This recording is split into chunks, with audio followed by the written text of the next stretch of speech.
Salut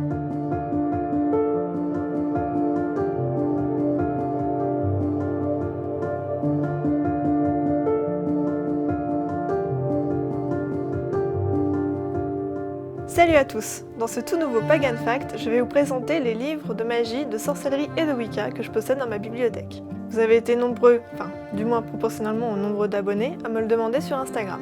Du coup j'avais fait un petit sondage et vous avez été encore plus nombreux à me confirmer l'idée que faire une petite vidéo pour vous recommander des ouvrages, ça vous intéressait énormément. Comme je suis libraire, c'est donc mon métier de recommander des livres, alors je vais vous le faire avec plaisir aujourd'hui dans Pagan Fact. Alors bienvenue dans ma bibliothèque!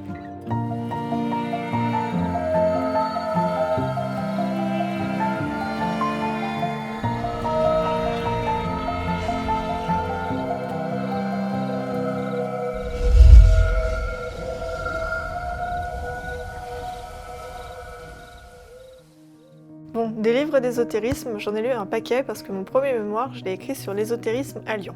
Mais pour cette vidéo, je vais plutôt me concentrer sur les livres de magie, de sorcellerie et de Wicca. Tout d'abord, je trouvais ça important de vous parler du livre qui m'a fait découvrir la Wicca, ce il y a 10 ans en arrière. C'est le guide pratique de magie blanche pour débutants, de Brandy Williams. Au départ, j'étais très branchée druidisme et croyances celtes. Et du coup, forcément, je m'intéressais beaucoup aussi à la magie et à la sorcellerie. J'ai acheté cet ouvrage dans la librairie ésotérique La Maison de la Sagesse qui se trouve à Thonon-les-Bains. Dans ce livre, dans son introduction, elle parle vaguement de la Wicca, en disant qu'elle est adepte de cette spiritualité. Et le peu qu'elle en a dit, ça a été une révélation pour moi, et comme tous les Wiccans, je me suis dit « mais c'est ça en fait, c'est ma voix, c'est ce en quoi je crois depuis toujours, sans savoir poser un nom dessus. » C'était en parfaite corrélation avec mes propres croyances. Ne serait-ce que pour ça, je porte ce livre dans mon cœur. Ensuite, ce livre est vraiment bien pour se mettre à la magie. Il porte vraiment bien son nom. Elle explique ce qu'est la magie, et par une succession d'exercices, nous apprend à en faire. On apprend la respiration, la concentration, la méditation, la visualisation et le fait de produire une intention. Et à la fin, il y a plein de petits rituels de la vie courante. C'est une bonne méthode qui quotidiennement nous permet d'apprendre à faire de la magie. Et pas celle des romans fantasy, la vraie magie. Combien de fois est-ce que j'ai dit que la magie c'était interdit? Combien de fois je l'ai dit, répété, ça veut pas rentrer dans votre caboche? Mais moi je viens pas vous emmerder quand vous faites cramer des sorcières, alors foutez-moi la paix! Ensuite, comme j'ai découvert la Wicca, mon second achat fut bien sûr le livre des ombres de Gérald Garner. Je ne pouvais pas me lancer dans la Wicca sans lire le livre originel. C'est la base. Après, j'avais 16 ans, donc j'avoue que j'ai un peu ri en le lisant et que je ne l'ai pas vraiment pris au sérieux parce que j'étais encore jeune et pas très mature. C'est vrai que maintenant on a évolué et que son contenu n'est plus trop dans l'air du temps. Notamment le fait de danser complètement nu, je me vois pas du tout faire ça. Comme j'ai déjà fait une vidéo sur Garner, je vais pas revenir sur ce qu'est le livre des ombres et de quoi ça parle. Si ça vous intéresse, il y a la vidéo qui est disponible sur la chaîne. Mais voilà, toute personne voulant s'intéresser à la Wicca doit nécessairement passer par cette lecture qui est incontournable. J'ai ensuite acheté Mystérieuse Wicca de Marc-Louis Questin. Mais pour être honnête, j'en ai très peu de souvenirs. C'était il y a 10 ans, mais ça a été mon premier livre sur la Wicca, autre qu'un grand classique comme Garner. Le livre qui m'a vraiment permis de commencer à pratiquer la Wicca, c'est La Magie Celte, qui du coup aborde la Wicca celtique, mais c'est celle qui était le plus étroitement liée avec mes propres valeurs. Comme je sortais du druidisme et du paganisme celte, c'était logique pour moi d'aller vers cette branche-là de la Wicca, parce que j'ai retrouvé tout mon panthéon de divinités et tous les symbolismes qui m'appartenaient déjà. Dans ce livre, il y a même un rituel d'auto-initiation à la Wicca. Bien sûr, c'est purement symbolique, mais ça m'a permis d'avoir l'impression d'appartenir enfin à une communauté. Et donc il y a 10 ans, à l'âge de 16 ans, je suis devenue une vraie sorcière.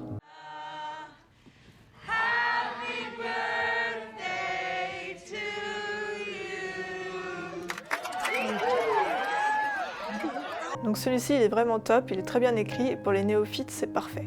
Pour les apprentis Wiccans, je recommande bien sûr la Wicca de Scott Cunningham, parce que c'est une vraie porte ouverte sur la Wicca. Mais bien sûr, cette seule lecture ne suffit pas, mais ça permet de surveiller cette spiritualité et de savoir de quoi ça parle et de voir si c'est vraiment la voie qui nous correspond.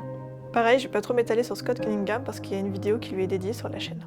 En revanche, si vous vous intéressez aux plantes et à l'herboristerie, je vous recommande vraiment cet auteur. Il est calé sur le sujet et il a écrit des livres très intéressants, et très complets. Moi j'ai Encyclopédie des plantes magiques. Ça m'a permis de m'initier un petit peu à l'herboristerie et à la magie des plantes.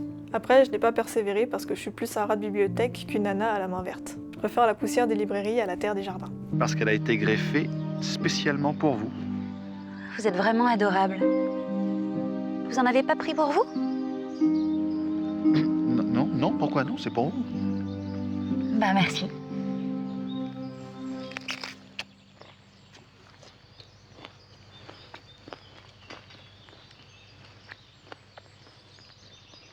Je vais maintenant vous parler des almanachs. Il y a tout d'abord l'almanach de la sorcière, que vous avez vu dans le décor pendant toute la première année de Pagan Fact. Si j'ai fait ça, c'est justement parce qu'il est plus décoratif qu'autre chose.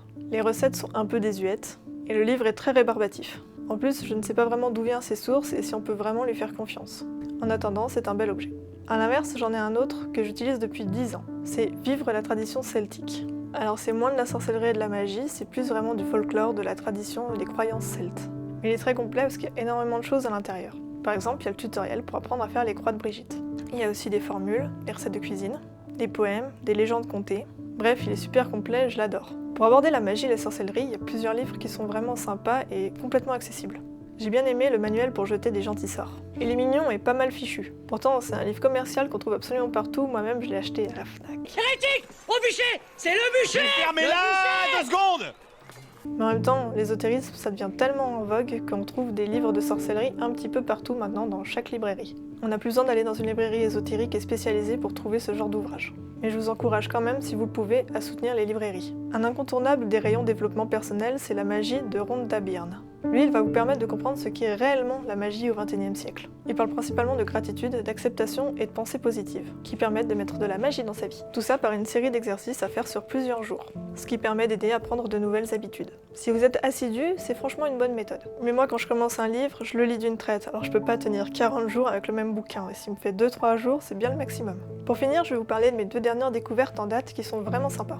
Il y a Devenir une sorcière. Pareil, c'est un bon début pour toute personne désirant débuter dans la sorcellerie, mais aussi pour les plus anciens qui ont envie de réviser les bases. Et puis rien n'est jamais acquis. Dans la Wicca, un des principes fondamentaux est l'enrichissement culturel. Il faut lire et lire encore, s'instruire toujours un peu plus et en permanence. On ne peut gagner qu'en élévation spirituelle en lisant davantage. Et il ne faut pas se reposer sur nos acquis. Il y a toujours plus à découvrir et à apprendre. Ensuite, il y a Witch Please.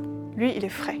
Il est féministe sans être anti-masculinité. Je le recommande surtout aux plus jeunes parce qu'elle a vraiment un vocabulaire très accessible et elle parle vraiment comme si c'était notre pote en fait qui nous expliquait la magie et la sorcellerie. Du coup, on passe une soirée sympa avec une amie en papier, à réviser ou à apprendre de nouvelles choses. C'est tout simple à lire mais super efficace et en plus vraiment rapide. Avec ces deux-là, une soirée ou deux suffisent pour les lire complètement. Donc franchement, vous n'avez rien à perdre. En plus, c'est des formats poche, donc ils coûtent 3 francs 6 sous. Et ma prochaine lecture, c'est la Wicca traditionnelle. J'ai présenté pas mal d'ouvrages éclectiques, donc je pense que c'est le moment de revenir un petit peu aux traditions, aux bases et aux sources. Du coup, n'hésitez pas à nous le dire en commentaire si vous voulez une partie 2. Et si vous voulez participer au choix des thèmes des prochaines vidéos, rejoignez-moi sur Instagram parce que je fais régulièrement des petits sondages en story pour savoir qu'est-ce qui vous intéresse. Parce qu'après tout, cette chaîne YouTube, on l'a fait pour nous, mais aussi pour vous. D'ailleurs, merci d'être toujours beaucoup plus nombreux à nous suivre dans cette aventure. Chaque jour, il y a de nouvelles personnes et vraiment, merci infiniment à vous qui nous suivez. Sur ce, j'espère que cette vidéo vous aura plu, que vous allez trouver des petites lectures pour les prochains jours. N'oubliez pas de nous laisser un petit like, un petit commentaire parce que ça nous fait toujours plaisir et on se retrouve très bientôt pour de nouvelles vidéos sur la sorcellerie, la magie et la Wicca. Salut! Oh, oh, oh, oh, ça va, oui? Je m'étais assoupi.